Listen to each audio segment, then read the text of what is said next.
Just waiting for a few more people to join us.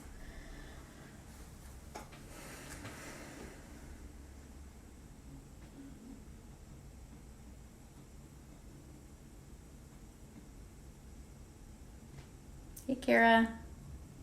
I do not have popcorn. I don't think that we are stocked in our preparing to self-quarantine for 2 to however many weeks that we're going to be here. I don't think popcorn came along.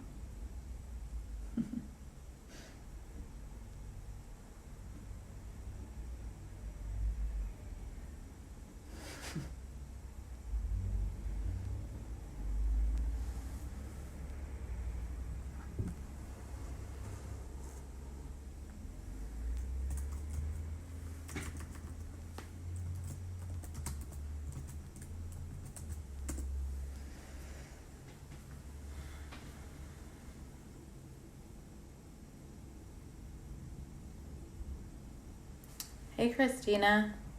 How are you feeling? You're quarantined, right?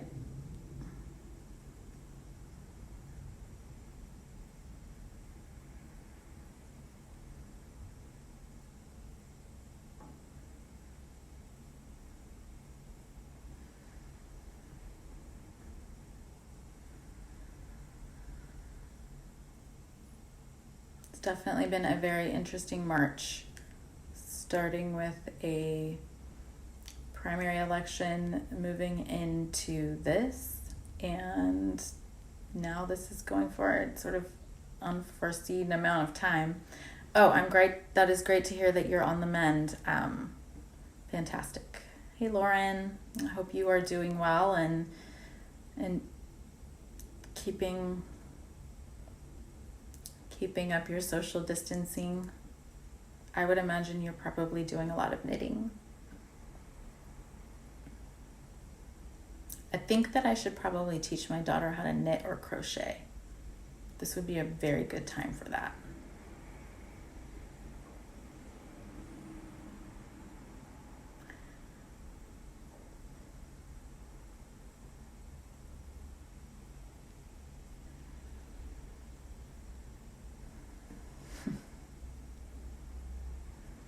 Christina, was it your kids too? Did they also get sick?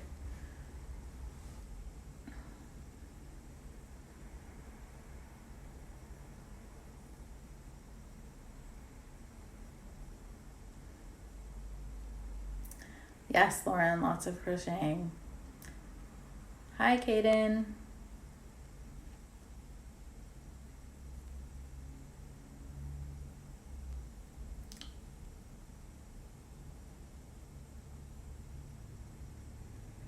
Oh, Christina, your daughters daughters then parents. Okay. This is definitely a virus. It's transmitted most by close contact and family. Armando, I'm talking. I don't know if you can hear me or not.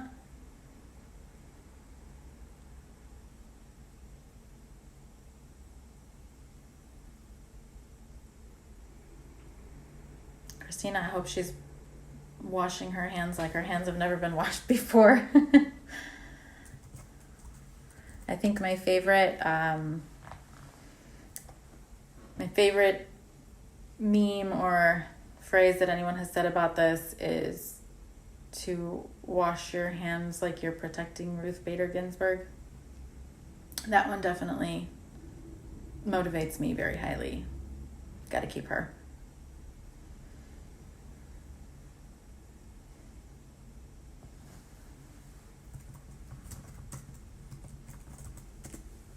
Hi, Susan.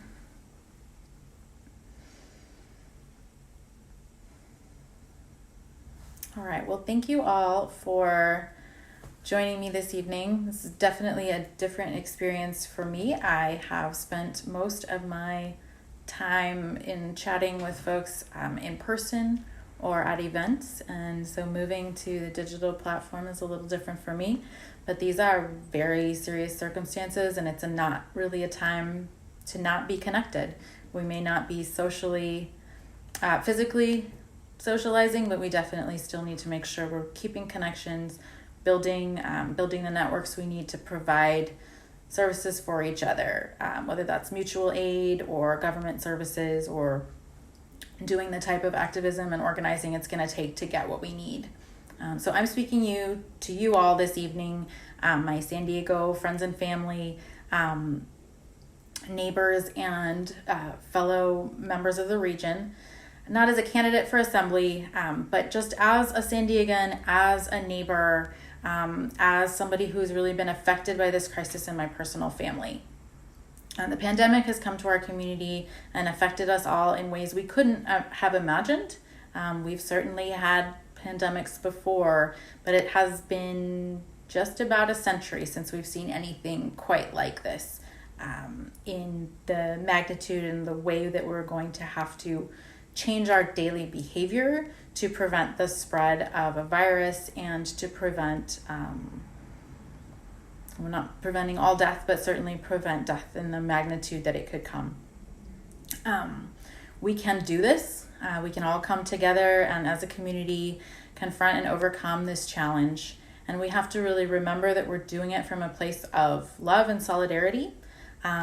Nothing about the process of fighting a pandemic like this really works if it's done in a selfish way and in someone's personal self-interest. You can't hide from it. There is not really a way to barricade oneself and be completely protected.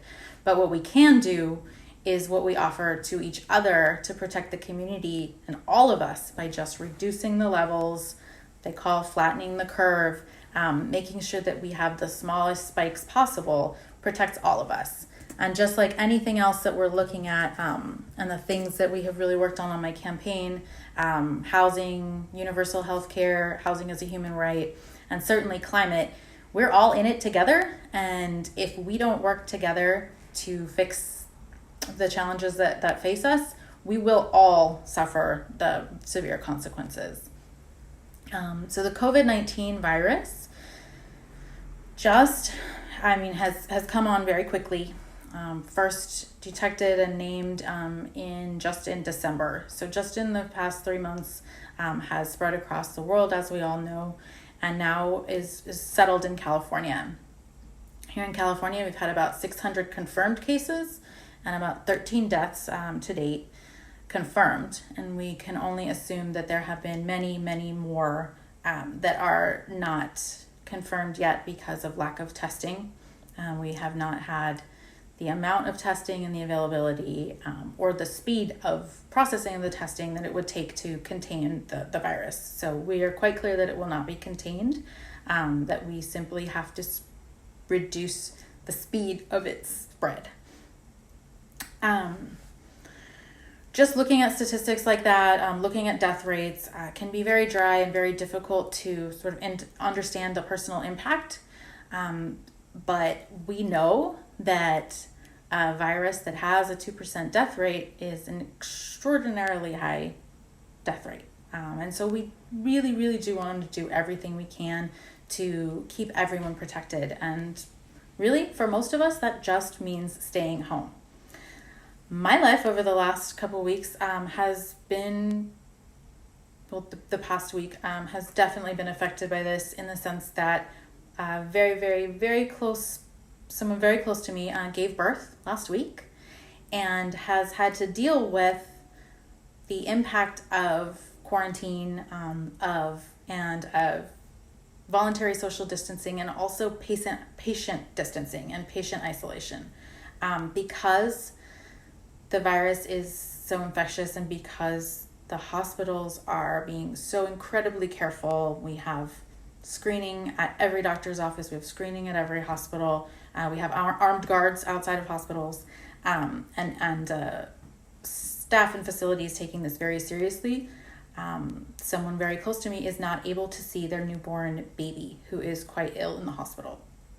It is absolutely devastating personal impacts like that remind me that none of this is hypothetical. It's all very real. It's all very much in our face, and it's something that we really need to overcome together. It's maddening and frustrating to look at a crisis like this and to think about the things that could have been in place before and how different it would have been. So certainly if we had had single-payer healthcare in this state, which has been presented several times before in the past couple decades to our state legislature, if we had universal single-payer coverage, everyone who presented with these types of symptoms would have been insured and able to get tested.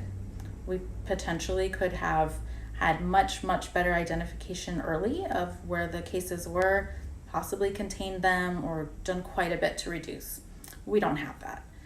We also, if we had universal single payer care, we would have our folks with chronic illnesses would most likely have been getting more consistent and better care. So folks who have cardiovascular diseases, respiratory issues, anything else that's putting them in a high-risk category for COVID-19, ideally, if we had universal single-payer healthcare, which we can do if we get the political will to make it happen, folks would have ongoing care. And if they had that primary ongoing care consistently, they would have better reserves and be in better shape when something like this comes along. And then, of course, I'm always looking specifically at the maternal child health, at reproductive health, childbirth, and breastfeeding. And yeah, absolutely. I mean, I can see here in the comments, Kira mentioning that she hasn't been to her specialist in months. That is absolutely unacceptable. We need to be able to provide adequate providers and adequate care, health coverage to make sure that folks are seeing their care providers on a regular basis. Otherwise, again, when something like this comes along in the country that spends the most in the world per capita on healthcare, we know we're wasting a lot of money there. In maternal child health, we also have some really absurd situations coming up because our system isn't set up in a way that really serves new parents and birthing people and the babies the best. It serves facilities and a healthcare system that works more as a sort of manufacturing system that is benefits private insurers and benefits private providers and private facilities, particularly shareholder-owned ones, and that is the complete lack of home health services. If we had a robust home health system, we would be able to keep quite a few folks out of urgent cares right now. We'd be able to keep them out of emergency rooms. We'd be able to see people who have chronic conditions that are completely unrelated to any respiratory infection, not at all related to COVID. Those folks would be able to see a provider in their own home. And that type of social distancing would make a huge difference, again, in reducing the potential for contact. I'm a home birth midwife, so myself and all my colleagues have been out here doing home visits. I've spent more nights helping out with a baby and a mom in the last week than I haven't. And being able to do that in a private home has provided a protection to that mom and baby that would be completely unavailable if they were in a hospital where you necessarily have staff coming through. You necessarily have all kinds of folks who are moving through room to room to room to room to room. There's no reason we shouldn't have our folks who can be managed at home for any type of conditions actually managed at home. Perhaps this will be a catalyst to make some of that happen. I hope it does. But in the meantime, we need to make sure that we are designing our healthcare system around benefit to people, benefit to those folks who are receiving the services, benefit to the healthcare workers themselves, and not to investor-owned hospital systems, not to investor-owned HMOs, and definitely not to investor-owned private insurance companies. Other absurd situations that I see just really specifically from the world of childbirth and reproductive health care is conflicting information about breastfeeding. American College of Obstetricians and Gynecologists and initially the CDC said infants, brand new, like hours-old infants, not even hours-old infants, minutes-old infants, born to people who are confirmed COVID-19 carriers or infected, or suspected and under investigation, are supposed to be isolated from their infants for 2 weeks, or up to 2 weeks if they were under observation and there were some number of days into their 2 weeks. That is an absolutely absurd situation, and that's again where we need folks who coming from all different angles and all different levels of experience and types of background to say, hey, maybe we should look at this policy. This makes sense on paper in some ways, but we also have to take into account what we know about human bonding and what we know about trauma and what we know about how that family is going to be affected if we separate that baby in that incredibly early period when there's all kinds of physiological and hormonal stuff that's supposed to go on with that family.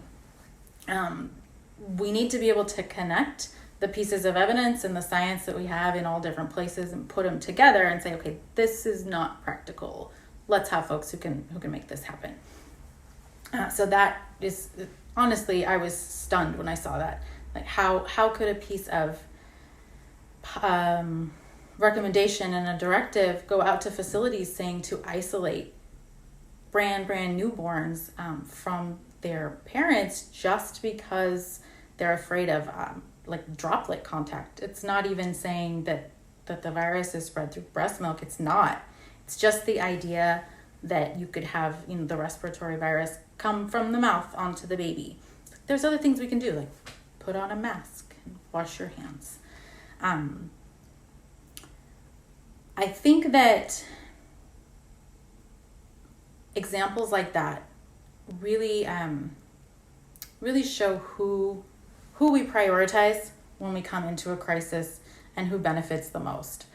It's never infants, it's never children, it's never women, and it's certainly never working people and our lowest wage workers. On the other hand, we have many folks who are able to work from home at high-paid jobs, stay safe, keep themselves safe, and contribute, and that's wonderful and much appreciated. But we need to also be clear that we're keeping folks who are more vulnerable safe as well. Certainly, we need to make sure that we have a moratorium on evictions.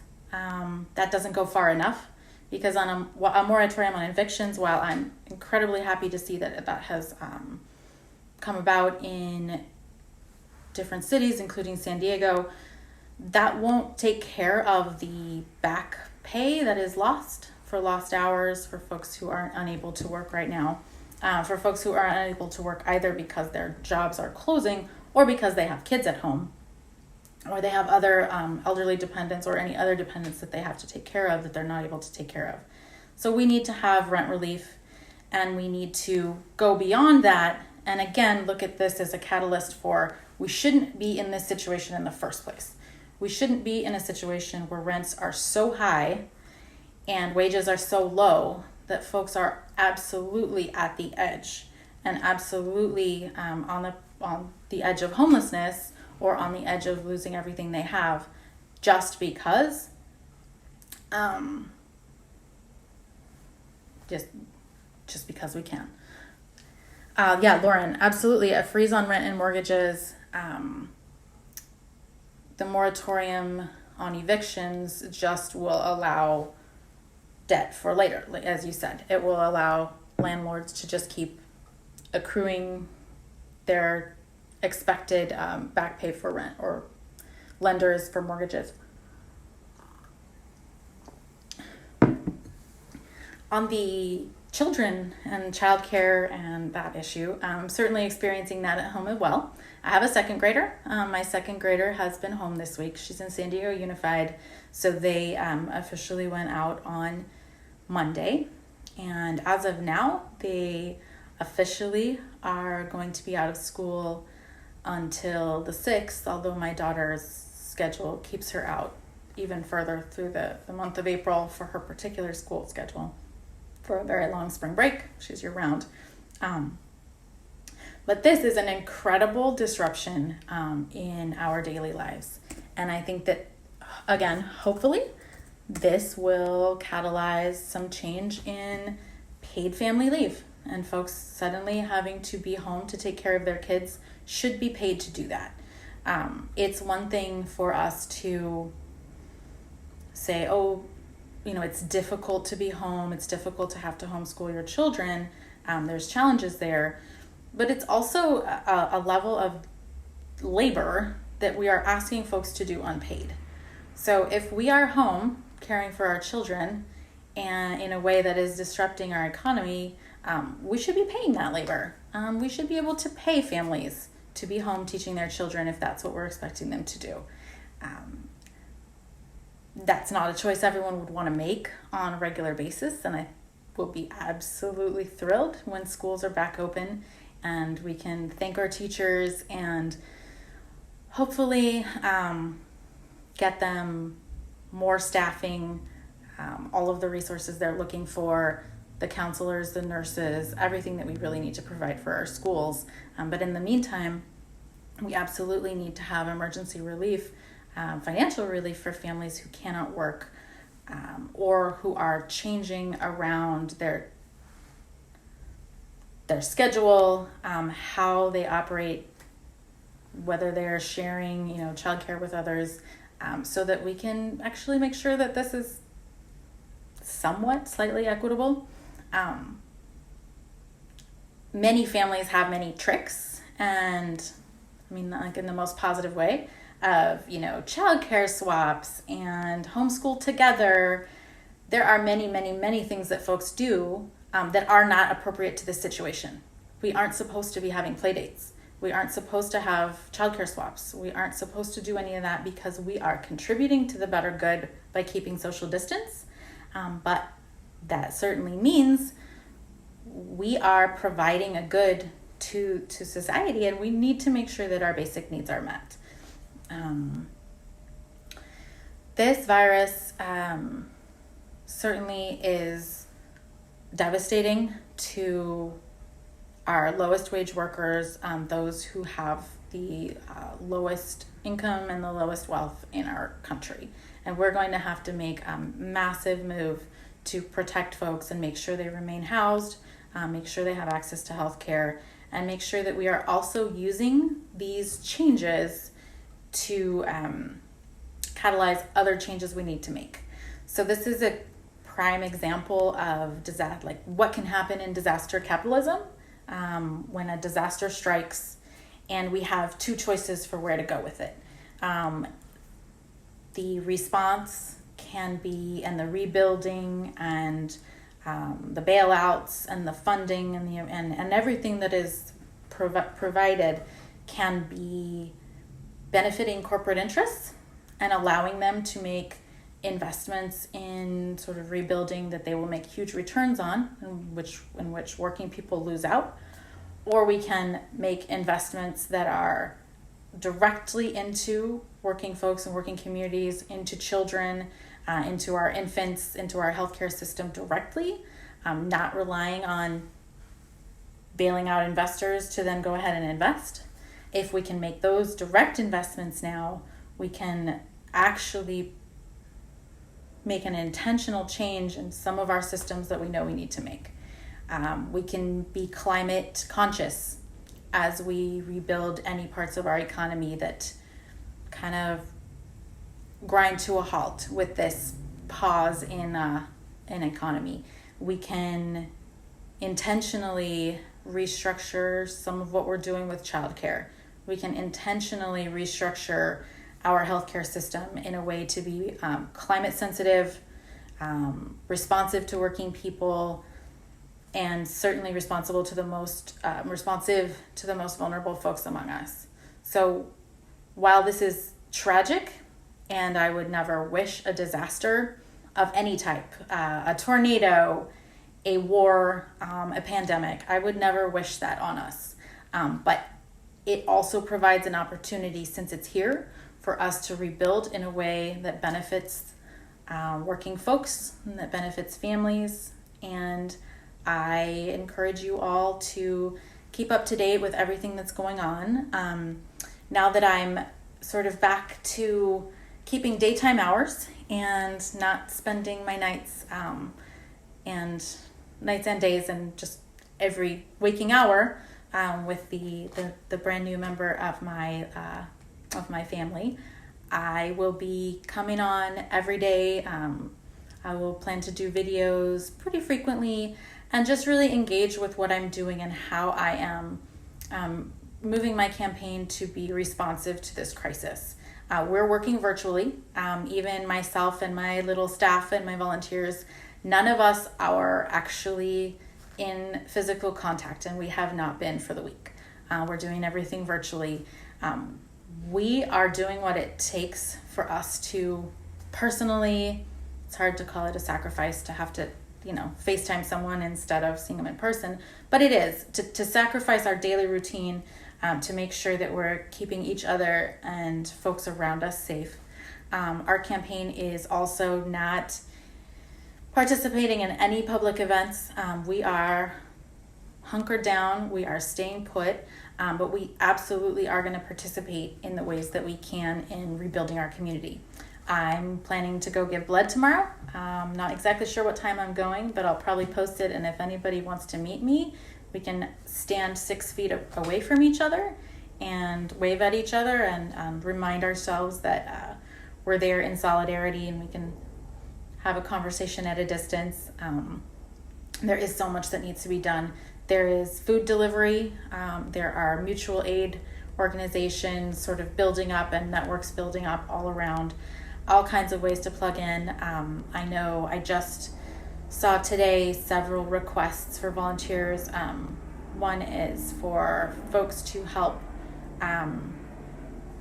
using social distance protocols, but still help volunteer to keep a shelter open. And I know several different groups who are looking for volunteers for food delivery for seniors. There's quite a lot that we can do while still keeping within the guidelines of the hand washing and the distance.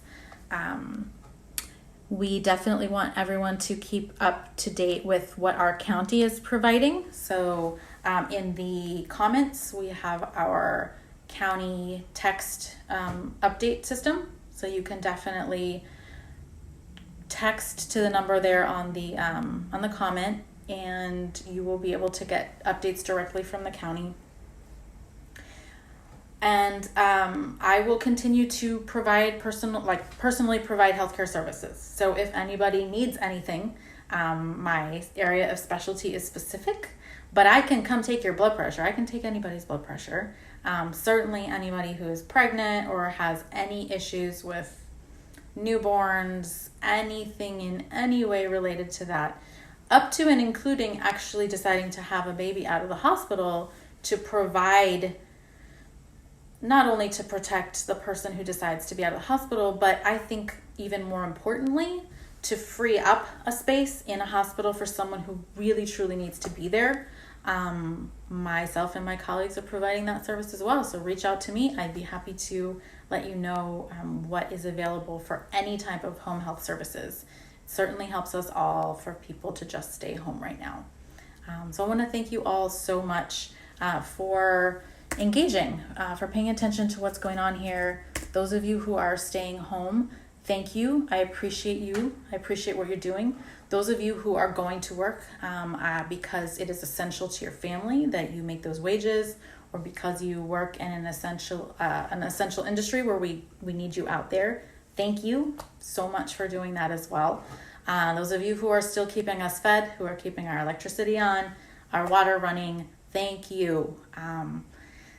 This is something that I was not expecting to see. There's all sorts of disasters that I expected to see in my lifetime. Wasn't quite expecting quite like this. But we can get through it together. We love each other. This campaign is based in love. I know folks out there know that there is hope, and that we can take every situation is an opportunity to build something better. So have a great night. I will keep you posted with everything that's going on, and I will also be posting any resources I come up on the Facebook and the Instagram for the campaign, including mutual aid support, official recommendations from the CDC, from the county, from any level, updates on school closures, updates on where food is available for school-aged children, for seniors, and for any other folks who may need it. I'll be posting all that, and I really look forward to connecting with everybody virtually, and I'm just going to give you all the fist bump or the elbow, whatever we're allowed to do. Thanks so much for joining me today, and does anyone have any questions? I'd be happy to answer any questions you might have. Hi, Kenya. Hey, Anjali. Anjali, where are you? Like, what country are you in?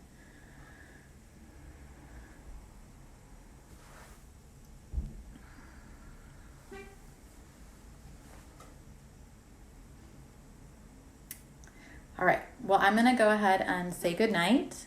Ecuador. Okay, well, good to see your name up here on the screen. Thank you all, and I will absolutely be in touch. Thanks, Lauren. Thank you, Danny, who's working so hard on my campaign from a distance and keeping me on my toes, even though I am not physically in the office. I do not know when there will be more test kits, Christina. I don't. I know that a number of different institutions have been working on building them, like more rapid production. I don't have an update on that though. Anjali, that's great to hear that there's an inspiring governmental response in Ecuador. It's always good to see inspiring models. And then we know what we can aspire to. If there's anything that you have, like a link or anything written, feel free to drop it in a comment, and anybody who wants to read about somewhere outside of the United States and what they're doing, that would be fantastic. And all right. Wash your hands, everyone. Have a good night.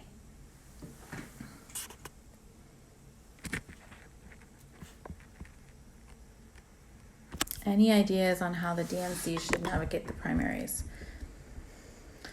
That's another case where if we had been working previously, or people have been working on it, if there had been success in things like universal mail ballots, universal vote by mail, if we had gotten there at this point, we would be there already. This is a really good example of how democracy and can be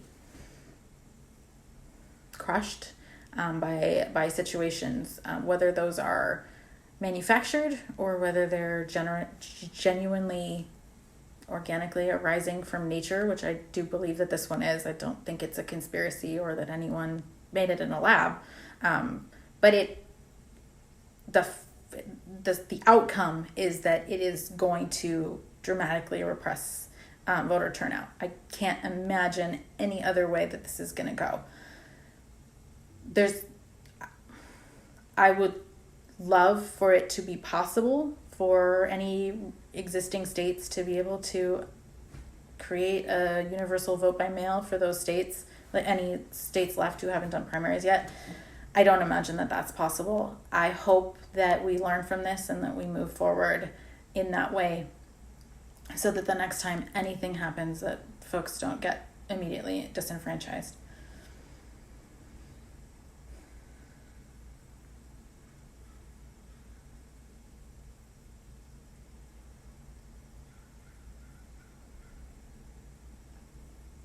All right, good night.